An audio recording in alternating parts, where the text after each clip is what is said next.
रोचक, मनोरंजक और ज्ञानवर्धक कहानियों के प्लेटफॉर्म हिमाचल बिजनेस पर आपका स्वागत है। नमस्कार, मैं आपकी दोस्त ज्योति मौर्य। आज कहानी शिमला के राम कुमार की, जिन्हें अपने जीवन के असली रंग बनारस में जाकर मिले। रंगों की दुनिया के एक संत की जीवन कथा में जीवन दर्शन के रूपांतरण की प्रेम कथा समाहित है। शिमला में पैदा हुआ एक युवा दिल्ली के नामी कॉलेज से अर्थशास्त्र की डिग्री हासिल कर कला की दुनिया की गहराई का अनुभव लेने पेरिस पहुंचता है। आधुनिक कला की बारीकियों का अध्ययन करता है और फिर जब भारत लौटकर बनारस के घाट पर पहुंचता है तो उसकी कला के मायने बदल जाते हैं। ताउम्र कला की साधना में रत राम कुमार की कला की दुनिया की कहानी कम रोचक नहीं है, जिसकी शुरुआत तो लेखन से होती है, लेकिन फिर रंगों की दुनिया में रंग कर विश्वविख्यात हो जाती है।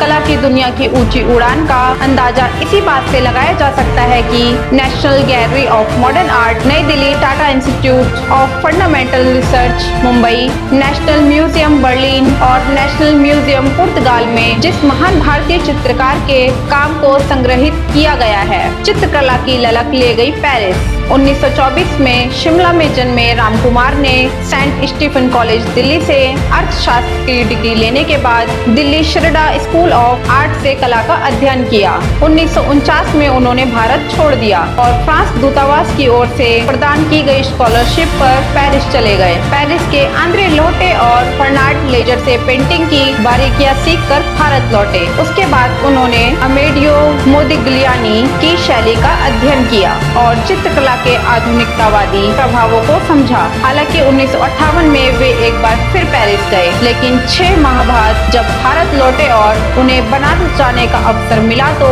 उनकी चित्रकला के मायने बदल गए। बनारस में मिले असली रंग। 1960 में राम कुमार जब बनारस जाते हैं तो मानो उनकी जिंदगी ही बदल जाती है। उनके चित्रों के लिए विषय वस्तु बनारस के घाटों पर मौजूद है। धूल उड़ाते गायों का झुंड, अधनंगे नहाते साधु सन्यासी, लोगों की तर्कातीत श्रद्धा, पाप और पुण्य का लेखा जोखा, पुराने मकान और गलियां, विधवाएं, जलते हुए शवों पर विलाप करते परिजन और चुपचाप बहती गंगा, एक अनोखा माया लोक जहां गंगा और उसके घाट और उसमें बसते लोगों की दिनचर्या सब आपस में ऐसी धुली मिलती थी कि उन्हें एक दूसरे से अलग करके देखना असंभव। हर दृश्य अपने में एक कंपोजिशन, रंगों और रेखाओं का अनूठा रचना संसार, यह सब कुछ रंगों के बहाने राम कुमार के जीवन को गहरे झांकने की समझ देते हैं। कुदरत के करीब रहे राम कुमार के रंग। राम कुमार के रंगों की अपनी ही एक दुनिया है। उनके बनाए चित्रों में जैसे प्रकृति स्वयं ही प्रविष्ट होती है। उनके आरंभिक चित्रों में भारतीय मध्यम वर्ग, विचलित, संत्रस्त, बेरोजगार युवा पीढ़ी, शोषित, शापित मजदूर, उजड़े मकानों के सामने खड़े बेघर लोग, नाउम्मीद से भरी खिड़कियां और बेहद उदास शहर नजर आते हैं। देश दुनिया तक बिखरी रंगों की चमक। 1949 से लेकर अभी तक राम कुमार के बनाए चित्रों की मुंबई, दिल्ली, कोलकाता में 40 एकल प्रदर्शनियां लग चुकी है। उन्होंने Geneva, Paris, Sao Paulo, Tokyo, Venice, London में रॉयल एकेडमी ऑफ आर्टिस्ट और ग्रेट ब्रिटेन के आर्टिस्ट काउंसिल के समूह कार्यक्रमों में भी भाग लिया। 1993 में उनके काम का बड़ा हिस्सा national gallery of modern art New Delhi में प्रदर्शित किया गया।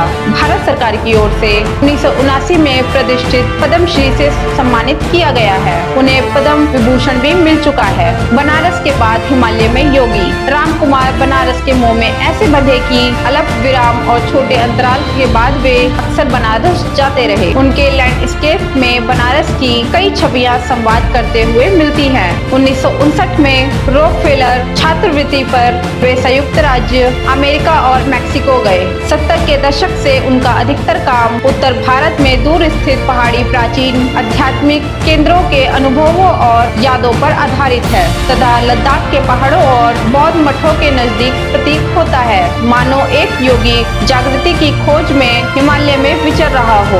राम कुमार एक महान कलाकार थे, जिन्होंने अपने करियर की शुरुआत एक लेखक के रूप में की थी, लेकिन बाद में रंगों की दुनिया में शामिल हो गए। एक तरफ वो चित्र बनाते रहे तो दूसरी तरफ अपनी कहानियों में भी जीवन की त्रासदियों से मुठभेड़ करते हुए मिलते हैं। प्रसिद्ध कथाकार निर्मल वर्मा के भाई राम कुमार ने कहानियाँ और यात्रा संस्मरण भी लिखे हैं। उनकी प्रसिद्ध कृतियों में हुमा बीवी तथा अन्य कहानियाँ, एक चेहरा समुद्र, जबकि यूरोप के स्केच, यात्रा संस्मरण प्रमुख है। तो ये थी कहानी शिमला के राम कुमार की। आपको ये कहानी कैसी लगी, अपनी प्रतिक्रिया जरूर दें।